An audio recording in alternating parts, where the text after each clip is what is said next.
Hello, today is Monday, the 30th of May, and again, the number. Hold on, 29. Day 33, I believe, on the trail. I just got into town, as you can see the stuff above my head, and we're in Chama, New Mexico. So, technically, if we were hiking the CDT proper,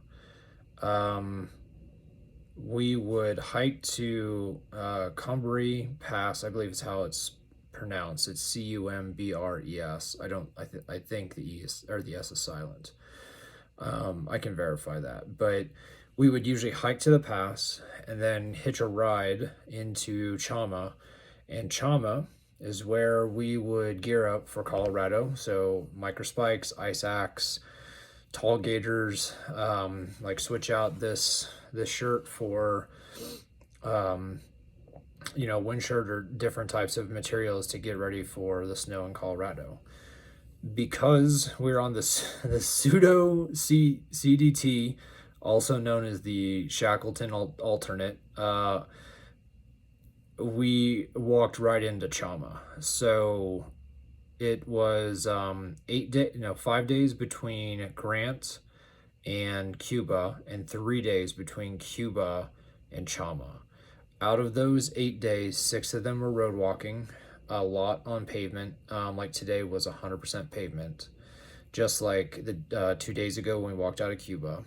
2 days were on the CDT proper because that piece of the trail was open.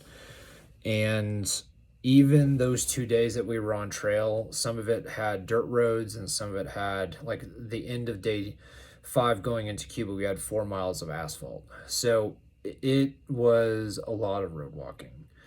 I believe the mileage, I'm going to have to verify it, so I'm going to give you a rough number here. So 45 on trail, 70 on road, so 115 plus about 75 from Cuba to Chama. So I believe that's 190. So 190 miles, mostly road walking, is a lot. Our shoes are not made for it, and it is it's hard on the body. And we don't think of it, but when trails are constructed, they go up and down, left and right. You have to do steps because of rocks or whatever. Road walking is straight, and you put one foot in front of the other. There's no variation, and so it's just plodding your feet. And that's how things like shin splints and overuse injuries can occur, because road walking is absolutely not a trail, and our equipment's not made for it. So I'm thankful to be in Chama. Unfortunately, one of the first things I checked, I believe the railroad is not running until like the 10th or 11th of June. And I was planning on being in Chama the second week of June, not the end of May. Therefore, I believe we're going to have to road walk from Chama to the pass, which is about 12 miles. And you may ask, well, why can't you just get an Uber or hitch a ride or something? Technically, if you want footsteps from Mexico to Canada, which I would like to do, that's one of my goals, then you got to walk it, because right now we have a gap. Now, you may say, well, hey, riding the train, isn't consecutive footsteps. And I was okay with that because the train was part of my original plan. Because I like trains. I've ridden like the narrow gauge from Silverton to Durango and other Colorado trains, and I like to kind of ride them all. And so this one goes from New Mexico into Colorado, and that's why I was okay with riding the train. Oh, man, I am dirty. I gotta take a shower.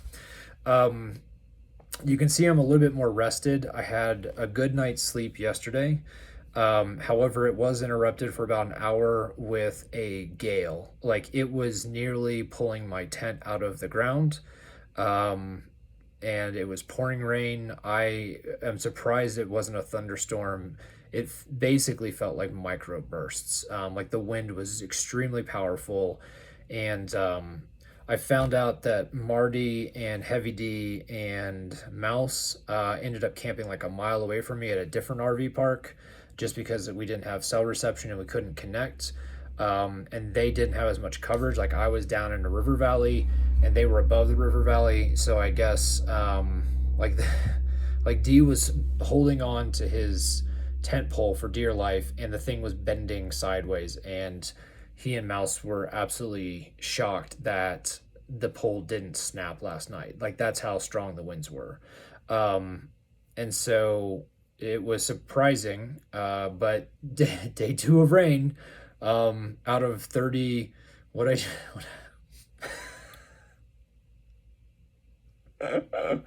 what did I just say it was? 29, 30, 31, 32. Yeah, day 33. I should really pay more attention. So out of 33 days on the trail, including the rest days, we've had 2 days of rain. And the rain last night lasted an hour. That's it. It was just like a storm that was passing through that was ferocious and just kept on going. There is a rumor, I haven't verified it yet, but there's a rumor that the Forest Service is, they've changed the date when they're opening the National Forest. So instead of the end of December, I think the new date may be June or July now.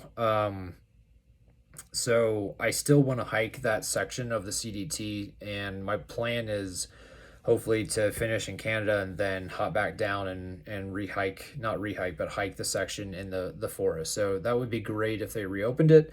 And hiking it in September, for example, actually makes sense because it would be after the monsoon and water would be flowing. And so it might be actually a better time to hike that section of the trail. So let's do a couple of things. So this will be a little bit of a longer video. Let's do kind of like a quick reaction recap in New Mexico, and then let's also talk about my feet, shoes, and insoles, because I know that a lot of the videos have talked about that. So my first impressions of New Mexico is this year, and I'm sure in previous years, it is bone dry. I can understand why they closed the forest. If a fire would get triggered by lightning or a spark of some kind, I don't think they would have time to get people out of the forest before it started harming people. It would spread so quickly. The Gila alternative that we took, that's in the river valley or the river corridor, it's now closed. There's a fire there. And the fact that there's a fire in a river valley just tells you like how absolutely dry it is across the state. Um, the winds, we've been getting ferocious winds. Many of these videos, I'm saying, it's windy. Sorry about that. Or you've seen my tent shaking. The person who owns the RV place that I stayed at last night, I asked her about it, and she said they normally don't get wind this late. It's an April time frame that they usually get the winds, and then the winds die down. And she said that normally by the end of May, like they're not getting these winds. So the fact that it's extremely windy and it's a tinderbox just explains why they're trying to be as cautious as possible with the fires and the precautions for fires. Essentially, I'm gonna add it up. I'm gonna give myself a couple weeks, but I'm gonna get my notebook. I'm going to add it up, and I would not be surprised if 70% of New Mexico, the route that myself and Mouse and Heavy D and Marty took, it would not surprise me if 70% of it was roads. It could be more. I could be like underestimating. So my reactions are going to be based on the fact that I walked roads across the state of New Mexico for most of it. It's not pleasant, and there's a lot of roads to begin with, but when you add in 8 days of road walking from Grants to Chama that normally you don't have to walk, it makes it a rough state. So I am excited to get into Colorado, not only because I live there, but because it also has snow, has water, has cooler temperatures. We won't get as baked as much. I'm ready for a change. I'm sure 2.5 weeks into Colorado with the snow and the cold, I would probably wake up one morning and be like, man, I would give anything for a hot day in New Mexico right now. But at this point, I'm just ready for a change. So I will be back to New Mexico, hopefully at the end of this season to hike the I want to say it's 300 miles we missed on the CDT proper between Grants and Colorado.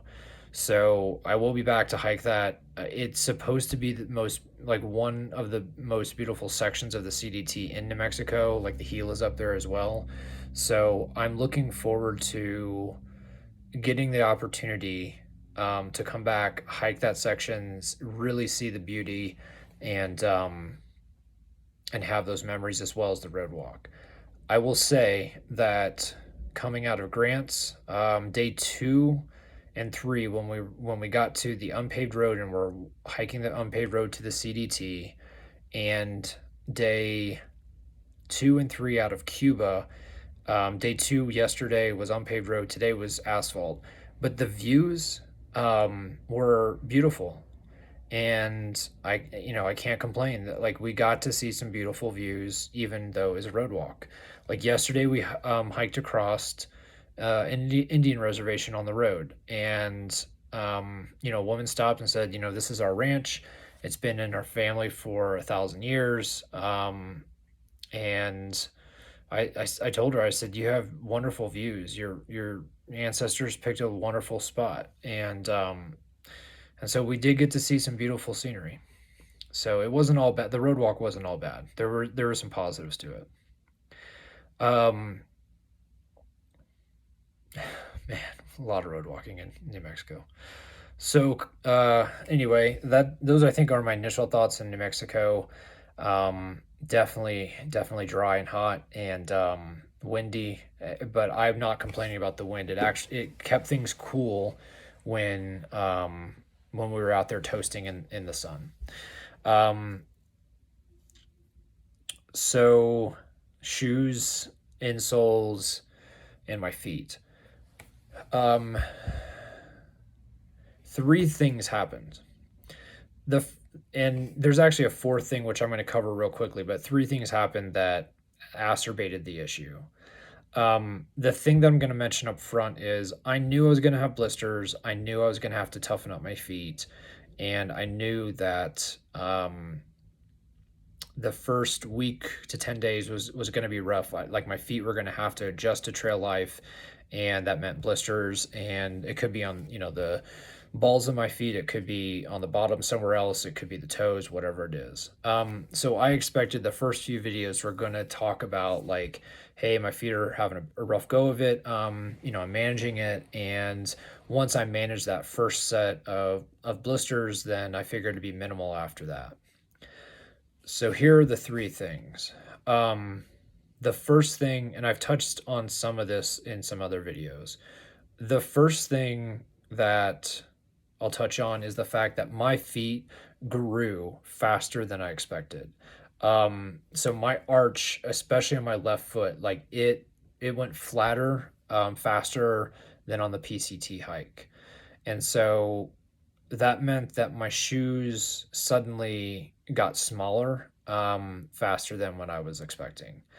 And that is that's unfortunate, but it definitely acerbated or continued my foot issues. Um, the second thing I'll mention is uh, the insoles. I should have had patience in Pie Town. Hiking into Pie Town, I saw that my shoes were getting too small. I noticed that the footbed and the sole on the shoe was getting worn, and I noticed that I didn't have thick enough or firm enough insoles.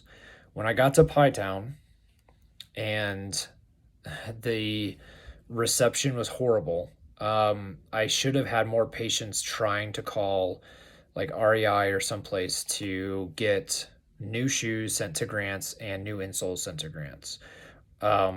I did not have that patience, and therefore a hike to Grants And then that's when I made the call to REI because I had better service and I could talk to them. Like, it takes 20 minutes to go through the process of ordering it and having them expedite shipping and everything. But that meant I wasn't going to get my shoes in grants. It meant that I was going to get my shoes in Cuba. And the problem with that is I already saw that my shoes were getting too small hiking into Pie Town. From Pie Town to Grants was 3 days of road walking, and that 5 miles on the second day and 26 or 7 miles on that third day was nothing but asphalt walking. So I, I knew that as soon as I started the asphalt walk on the third day into Grants, I could feel my shoes. I waited too long. I could feel that they were small. And so, if my shoes were waiting at Grants, I think I could have managed things better. Um, but it was too late. That 27-mile road walk, it was the last 5 to 6 miles. I felt that blister develop in the last 5 to 6 miles on the bottom of my right foot. Um, and I had other blisters on my left and right foot that developed during that road walk. It was because my shoes were too small. I didn't have proper insoles, and it was a road walk. So it was a really bad combination. When I got to Grants and ordered shoes, that was great, but that meant I had 5 more days of hiking in shoes that did not fit and in proper insoles. So when I was in Grants, I I tried to manage the blisters as best as possible. I tried to get everything, in the 2 day rest days that we had, I tried to get everything settled as best I could. But I knew that as soon as we got on that road walk in shoes that didn't fit, that things were just going to get bad. And they did. They got bad from Grants to Cuba.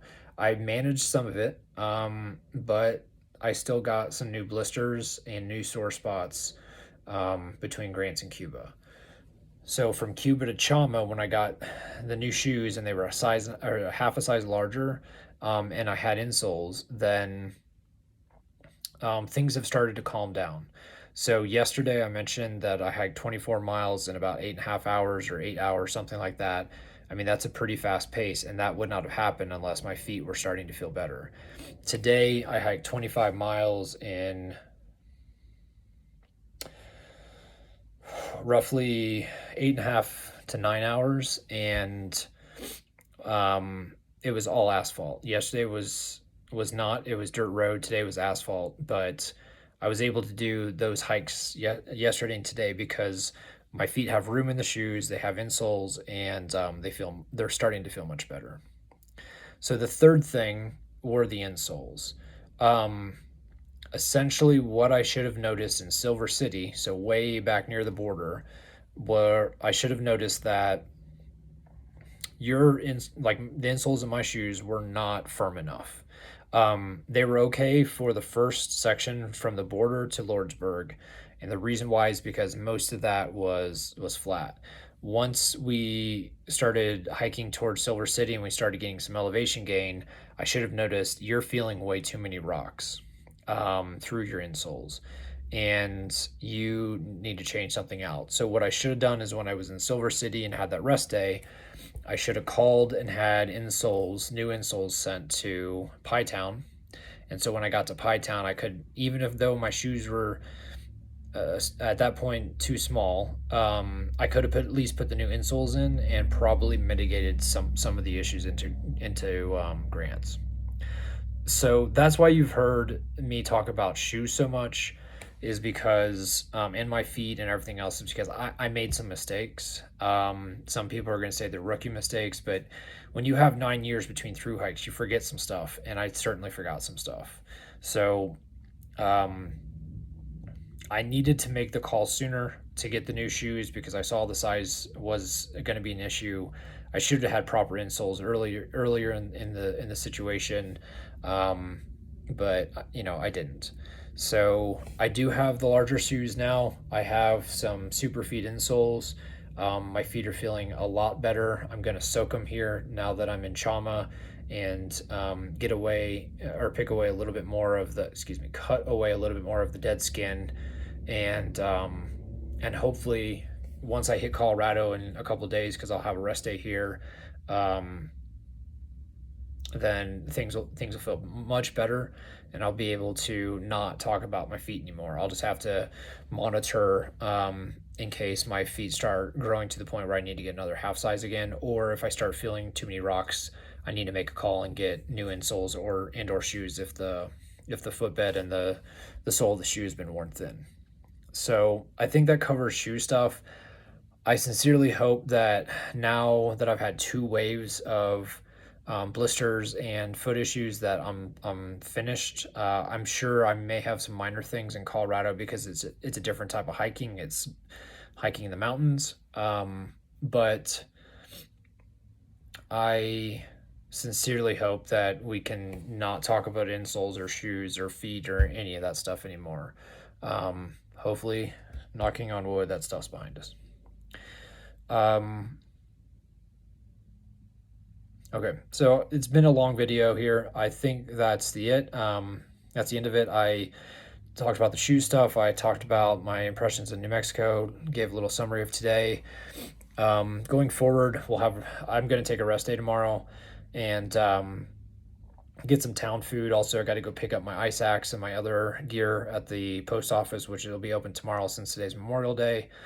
And then I will get everything ready for Colorado in probably 2 days, which will be the 2nd, I think, is when I'll be stepping in, which is like, I think that's like 9 days early or something. Maybe not so much. Maybe it's like 6 days earlier than I expected. It's certainly not the 2nd week in June. Yeah. So, oh yeah, today's shout out. So, I'm going to give I know I keep doing this, but I'm going to give a shout out to just general public people that stop and offer help. These folks are not used to seeing CDT hikers, especially walking on the roads. And a lot of people are stopping and asking like, hey, are you CDT hikers? Do you need anything?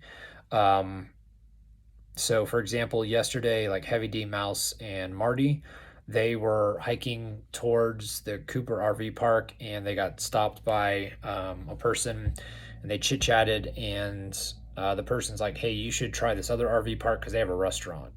And they have a full store where you can like do resupply stuff. They've only opened a month ago, and it would be good to give them some business. Plus, they've really done the place up right. And that's why they didn't show up to the RV park where I was. However, I can't slam the RV park where I was. The person who operates the camping area where you do like self-pay, like she came up to my tent and said, hello. And I said, yeah. And she goes, you're the CDT hiker? And I said, yep. And she said, I can't charge you the full rate. You don't have a car. You're hiking here. You're just putting a tent up. Here's half your money back. So, it's, even though I didn't get a chance to camp near, D and Mouse and Marty, and I had to hike an extra mile today to get to them.